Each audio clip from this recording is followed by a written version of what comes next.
चलो मिलकर पेड़ लगाते हैं, चलो मिलकर पेड़ लगाते हैं। देती है सांसें जीवन को, आओ जाने पेड़ की माया। करती है ये शुद्ध हवा को, देती है फल फूल और छाया। नमस्कार, जय हिंद, जय भारत। આજે આપણે જોઈ રહ્યા છીએ કે પ્રકૃતિનો પ્રકોપ દિવસે ને દિવસે વધતો જાય છે।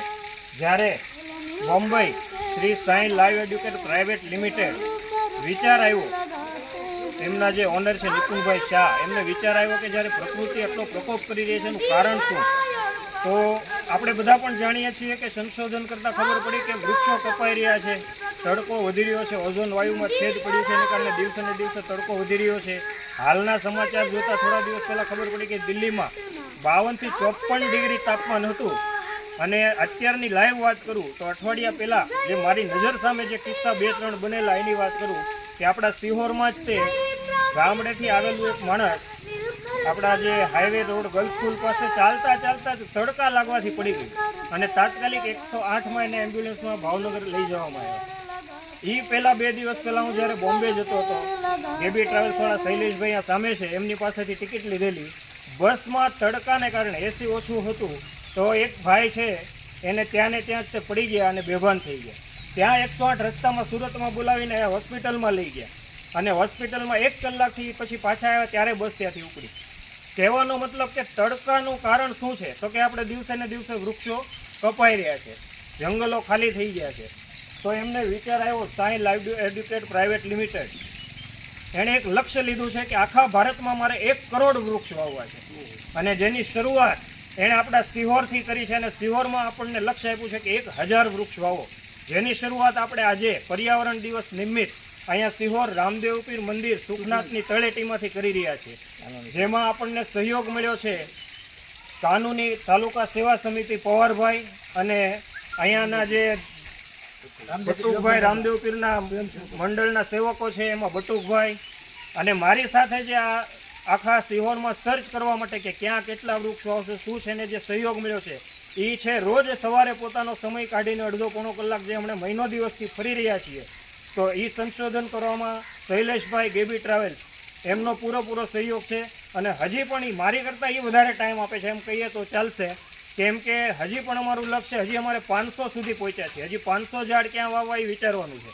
તો અમે લોકો રોજ સવારે અડધો-પોણો કલાક અમારો સમય આમાં આપીએ છીએ અને શૈલેષભાઈ પહેલેથી બધી ગોતીને રાખે કે આપણે આજે અહીંયા જવાનું, આપણે આજે અહીંયા જવાનું। તો કહેવાનો મતલબ એ છે કે હવે આપણે જાગૃત થઈ આવીને ચાલે એવું નથી।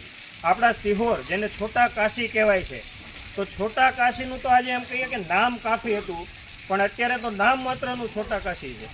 તો કેમ નહીં આપણે છોટા કાશીને એક ગોકુળ ધામ બનાવીએ?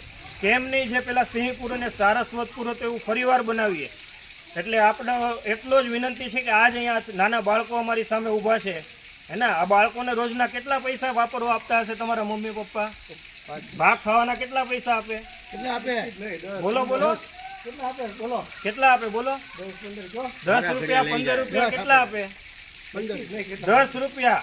10 રૂપિયાનું આ એક વૃક્ષ, આમાંથી કોણ નહીં વાવી શકે એ કયો? આની કિંમત માત્ર 10 રૂપિયા છે। 15, 20 રૂપિયા, 50 રૂપિયા છોકરાઓ ક્યાંય ઉડાડી જતો હોય, જો આપણે એમાંથી 10 રૂપિયા એક દિવસ માટે બચાવીએ, એના રોજના નથી બચાવવાના, એક દિવસના 10 રૂપિયા બચાવીને એક વૃક્ષ નાખીએ, ક્યાં નાખવું તો એનો કોઈ પ્રશ્ન જ નથી। શિવરમાં ઘણી જગ્યાઓ ખાલી છે, તમને જ્યાં મન ફાવે ત્યાં નાખો, કોઈ ઝાડ નાખવાની ના નહીં પડે, પણ આ આપણને કામ આવશે ક્યારે? તો કે તમે નાખ્યું ને વરસ 1.5-2 વર્ષ એની પાણી પાવ, બીજું કાંઈ નથી।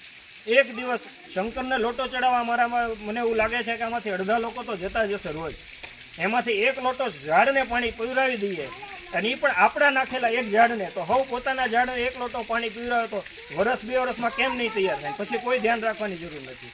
એક સમય આવશે કે ફરીવાર હરુભરું આપણું સિહોર થઈ જશે, આખી દુનિયાના ગામના લોકો સિહોરની યાત્રા કરવા આવશે, જેને કાશી કહેવાય છે, જેને છોટા કાશી કહેવાય છે।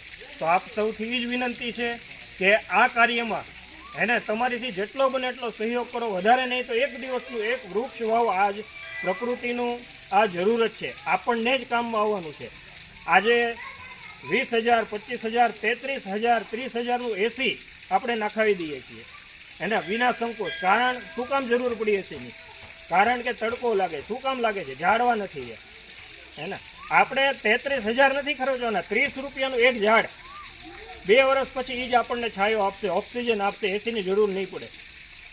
તો કહેવાનો મતલબ આપ સૌને એ જ પ્રાર્થના છે કે બસ એક જ લક્ષ્ય રાખો કે આપણે એક વૃક્ષ વાવવું છે. ક્યારે વાવવું છે તમે ડિસાઈડ કરો, તમારી નક્કી કરો. એક વૃક્ષ વાવો બસ.